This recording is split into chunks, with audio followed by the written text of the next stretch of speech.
Hi guys, ഇതേതാണ് ഈ കുറ്റിച്ചെടി എന്നറിയാമോ? ഇതാണ് ചെറുള. ഇതിന് ഒരുപാട് ഉപയോഗങ്ങളുണ്ട്. ഇത് മൂത്രാശയ രോഗങ്ങൾക്ക്, മൂത്രത്തിൽ കല്ല്, കൃമിശല്യം, പിന്നെ രക്തസ്രാവം എന്നിവയ്ക്ക് ഉപയോഗിക്കുന്നു. ഇത് പിന്നെ പൂത്ത് കഴിഞ്ഞാൽ ഇതിൽ നിറച്ച് ഇങ്ങനെ പൂവുണ്ടാവും, കണ്ടോ? അപ്പോൾ ഞാൻ എന്ത് ചെയ്തു, അതെടുത്ത് ഞാനൊരു കുപ്പിയിലാക്കി ഇച്ചിരി വെള്ളമൊക്കെ ഒഴിച്ചിട്ട് ഇങ്ങനെ വെച്ചിട്ടുള്ളത്.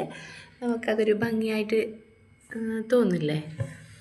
അപ്പോൾ നമുക്കൊരു എന്താ പറയുക, ഫ്ലവർ വേസ് പോലെ സെറ്റ് ചെയ്തെടുക്കാനും കഴിയും. ഒരുപാട് അസുഖങ്ങൾക്കുള്ള ഒരു മരുന്നും കൂടിയാണ്. കാണാൻ നല്ല ഭംഗിയില്ലേ?